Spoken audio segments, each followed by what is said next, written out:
है everyone, this is Amit from IIT Patna. एक club है सिलेक्शन नंबर 24 जो कि क्लास 12 2025 को टारगेट करेगा। आज के इस वीडियो में हम लोग ब्रूस्टर का नियम देखेंगे जो कि बिहार बोर्ड के सेंटअप परीक्षा 2024 में पूछा था और इसके पहले भी ये बोर्ड की परीक्षा में कितना बार पूछ चुका है।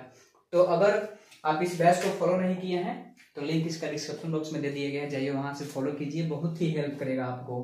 खास करके बिहार बोर्ड का जो एग्जामिनेशन होता है उसमें सब्जेक्टिव अप्रोच कैसे लगाया जाता है ये बहुत आपको हेल्प करेगा। तो चलिए ब्रूस्टर का नियम देखते हैं। ब्रूस्टर का जो नियम होता है ये वेव ऑप्टिक्स में पढ़ना होता है, जहां पे एक टॉपिक होता है पोलराइजेशन ऑफ लाइट, मतलब कि प्रकाश का ध्रुवण, वहीं पे पढ़ना होता है। तो मेल्स नाम के एक साइंटिस्ट थे, अब उनका पहले ऑब्जर्वेशन देखते हैं।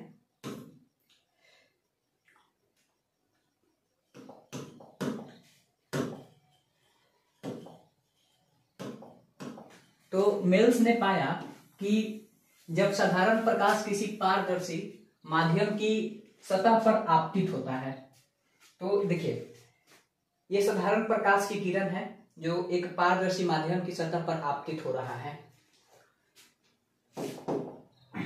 तो फिर उसके बाद क्या होगा, तो उससे परावर्तित प्रकाश आंशिक समतल, मतलब यहां से क्या होगा कि प्रकाश का परावर्तन हो जाएगा। अब प्रकाश का जब परावर्तन हो जाएगा तो प्रकाश का कुछ अपवर्तन भी होगा, मतलब कि ये पारदर्शी माध्यम है। पारदर्शी माध्यम में जब आपतित किरण को हम रखते हैं तो यहाँ से कुछ प्रकाश अपवर्तित होती है तो कुछ प्रकाश परावर्तित भी हो जाती है, तो उससे प्रकाश आंशिक समतल ध्रुवित हो जाती है। आपतन कोण का मान बढ़ाते जाने पर परावर्तित प्रकाश के ध्रुवण की मात्रा भी बढ़ती जाती है। आपतन कोण के एक विशेष मान पर परावर्तित प्रकाश पूर्णतः समतल ध्रुवित हो जाता है। आपतन कोण के इस मान को ध्रुवण या ब्रूस्टर कोण कहते हैं। अगर पूरा का पूरा अच्छा से डायग्राम देखिएगा तो इसमें देखिए एक लाइट लाया गया है, मतलब एक इंसिडेंट रे है। अब उसके बाद क्या है, पहले ये अनपोलराइज रहता है, पहले ये अध्रुवित रहता है। उसके बाद जैसे ये पारदर्शी माध्यम पे पड़ता है तो इसका कुछ हिस्सा अपवर्तित हो जाएगा, कुछ हिस्सा परावर्तित हो जाएगा। और आपको इस तरीके से बताना होता है कि जब प्रकाश को किसी समतल तल पे हम आपतित कराते हैं तो इसके कुछ हिस्सा परावर्तित जो कि पूर्णतः ध्रुवित हो जाते हैं और कुछ हिस्सा अपवर्तित हो जाते हैं। और ये परावर्तित किरण और अपवर्तित किरण इस प्रकार से बढ़ते हैं कि इनके बीच का एंगल 90 डिग्री हो जाता है। और इसी प्रक्रिया को, यानी कि यहाँ पे यही जो एंगल बना है आईपी, इसी को ब्रूस्टर का नियम, ध्रुवण कोण या ब्रूस्टर का नियम कहते हैं। अब ब्रूस्टर का जो नियम होता है उसके लिए हम प्रूफ करने के लिए हम स्नेल्स का नियम लगाते हैं। अब ब्रूस्टर का नियम में क्या होता है कि जब हम अपवर्तनांक लिखेंगे, क्योंकि जब इस मीडियम से इस मीडियम में लाइट आया होगा तो ऊपर वाला मीडियम को एयर ले लिया जाता है। अगर इसको हम एयर ले लेते हैं तो इसका म्यू का मान 1 होगा। और ये रेयर मीडियम है, मतलब कि विरल माध्यम है, और नीचे सघन माध्यम है जिसका अपवर्तनांक का मान है म्यू। उसके बाद यहाँ पे एओ जो है, एओ साधारण अध्रुवित, मतलब मैंने आपको पहले भी बता रखा है ये अनपोलराइज्ड लाइट होता है जो कि आपतित प्रकाश की किरण होता है। उसके बाद जो ओबी होता है ये समतल ध्रुवित प्रकाश है। ओबी समतल ध्रुवित प्रकाश कहने का मतलब इसको आप प्लेन पोलराइज लाइट भी कह सकते हैं, ठीक है। इसको पीपीएल कहा जाता है। पीपीएल का मतलब होता है प्लेन पोलराइज्ड लाइट, ठीक। उसके बाद ओसी है, तो ओसी को देखिए तो ओसी अपवर्तित किरण है, आंशिक ध्रुवित, मतलब ये पार्शियली रूप से पोलराइज होता है। इसको लगभग आप अध्रुवित यानी कि अनपोलराइज भी कह सकते हैं। तो लाइट का जो वाला हिस्सा अपवर्तित होता है वो पार्शियली पोलराइज होता है, लेकिन जो हिस्सा परिवर्तित होता है वो कंप्लीटली, वो समतल रूप से क्या होता है, वो ध्रुवित हो जाती है। देखिए यहाँ पे लिखा हुआ है प्लेन पोलराइज लाइट, या समतल ध्रुवित प्रकाश लिखा हुआ है। तो यही बात है कि यहां से आपको एक मीडियम लेना है, एक यहां से मीडियम ले लेना है। उसके बाद यहां से रे ऑफ इंसिडेंस आएगा। रे ऑफ इंसिडेंस आने के बाद इसका क्या होगा, यहां से रिफ्लेक्शन होगा और यहां से इसका रिफ्लेक्शन होगा। उसके बाद फिर इस पर नॉर्मल ड्रॉ कर देना है। यहां से ये रहा नॉर्मल, ठीक। अब ये नॉर्मल रहा, चूंकि ये वाला जो लाइट होता है ये अनपोलराइज्ड लाइट होता है, ये आपतित किरण है। और आपतित किरण कैसा होता है, पूर्णतः अध्रुवित। और इसका कुछ हिस्सा क्या हो गया, अपवर्तित हो गया। अपवर्तित किरण, और अपवर्तित किरण जो होता है ये आंशिक रूप से ध्रुवित होता है, आंशिक रूप से ध्रुवित। और उसके बाद ये परावर्तित किरण है जो कि पूर्णतः समतल ध्रुवित है। ठीक है, पीपीएल जिसको कहते हैं प्लेन पोलराइज्ड जियोलाइट है। और ये इस प्रकार से अरेंज होता है कि ये वाला एंगल 90 डिग्री का हो जाता है। उसके बाद अगर इसको हम आईपी बोलेंगे तो इसको भी आईपी कहा जाएगा। तो यहाँ पर जो आईपी होता है उसी को कहते हैं ब्रूस्टर कोण। ये जो आईपी है इसी का क्या नाम हो जाएगा, ब्रूस्टर कोण, या इसका नाम होता है ध्रुवन कोण। ठीक है, अगर आपसे 2 नंबर में पूछेगा तो आप डिफिनेशन क्या लिखिएगा, तो डिफिनेशन के तौर पे आपको यही लिखना होगा कि ब्रूस्टर का जो नियम होता है, इस नियम के अनुसार, इस नियम के अनुसार किसी माध्यम का अपवर्तनांक, मतलब कि जिस माध्यम में प्रकाश को हम लाते हैं उसका जो म्यू अपवर्तनांक यानी कि म्यू जो होगा वो ध्रुवन कोण, जिसको आईपी कहा गया है, ध्रुवन कोण के स्पर्श ज्या कहने का मतलब होता है टेंजेंट, तो स्पर्श ज्या के बराबर होता है। कहने का मतलब है कि ये जो म्यू होगा, ये म्यू ये आईपी के tan के बराबर होगा।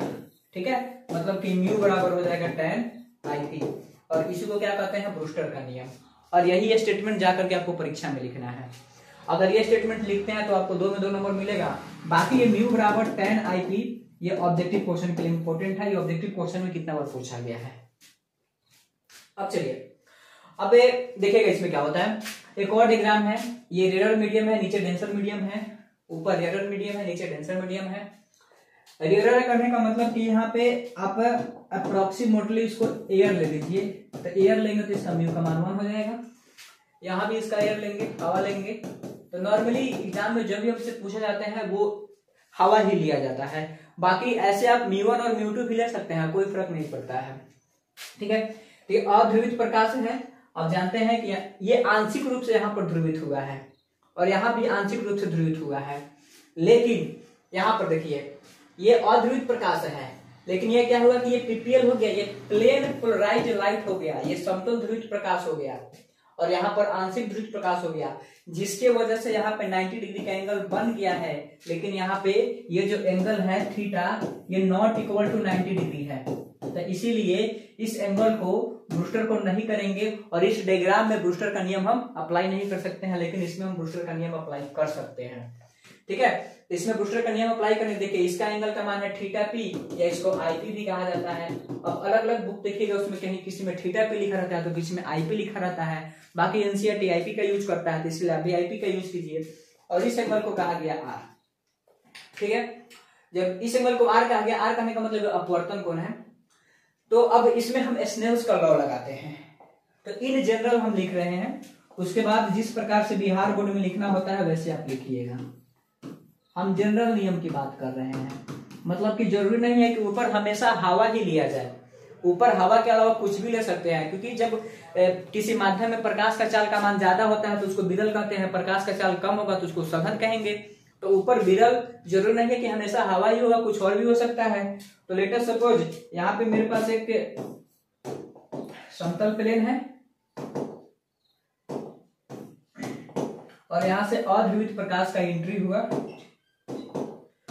अध्रुवित प्रकाश।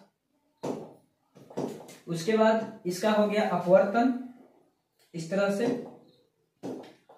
और फिर यहां से हो गया इसका परावर्तन। और फिर क्या हुआ कि इस पर हमने अभिलंब डाल दिया। ठीक है, ये अभिलंब हो गया। इसका नाम भी लिखना जरूरी होता है, ये अध्रुवित प्रकाश है, इसीलिए यहां पे हम ऐसे सिंबल का यूज करेंगे, अध्रुवित प्रकाश, यानी कि अनपोलराइज्ड लाइट। ठीक है, उसके बाद ये है अपवर्तित किरण।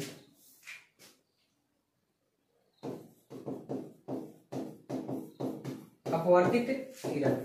ठीक, अब ये जो अध्रुवित प्रकाश है ये आपतित किरण की तरह व्यवहार कर रही है, इसको आपतित किरण भी कहेंगे, यानी कि इंसिडेंट रे।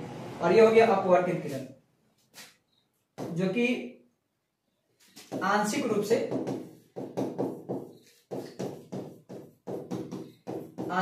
ध्रुवित होता है। कहने का मतलब होता है पार्शियली पोलराइज्ड, पार्शियली पोलराइज्ड। ठीक है, उसके बाद ये परावर्तित किरण है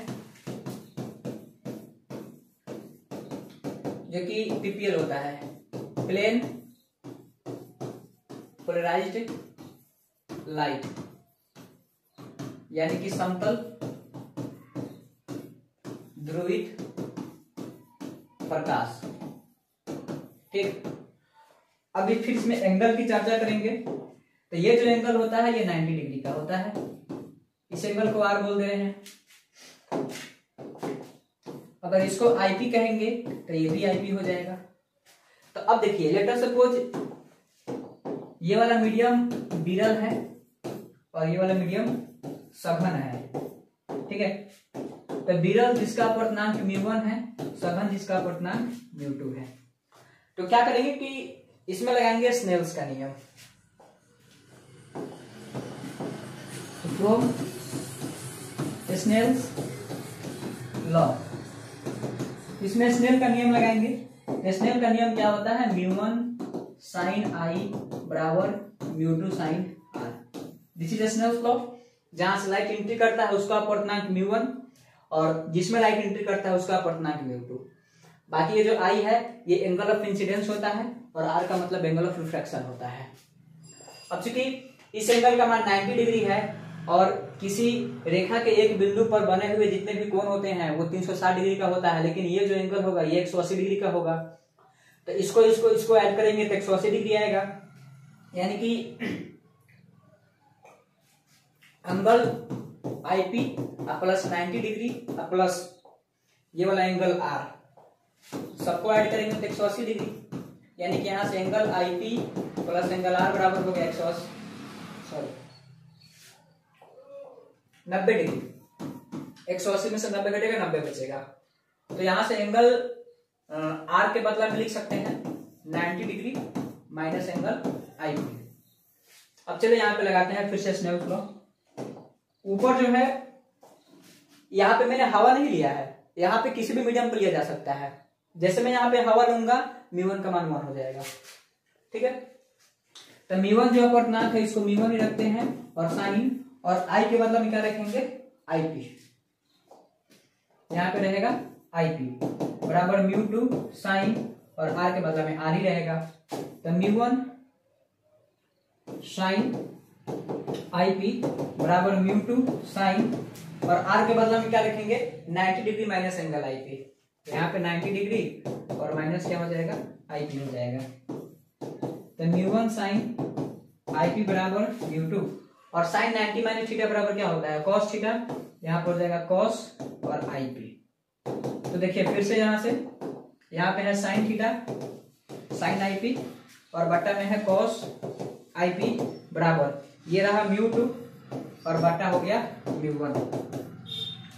क्योंकि साइन बट्टा cos क्या हो जाएगा tan, तो tan IP बराबर μ2 बट्टा μ1, यानी कि यहां से जो इक्वेशन आया हमारे पास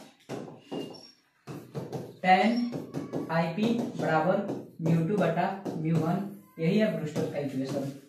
इसी को क्या कहेंगे ब्रूस्टर का समीकरण। अब चूंकि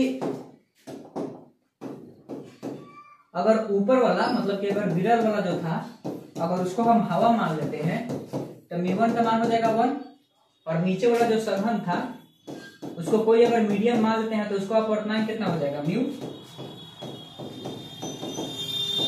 यानी कि μ2 के बदले में क्या यूज करेंगे म्यू। तो फिर से अगर हम यूज करते हैं तो tan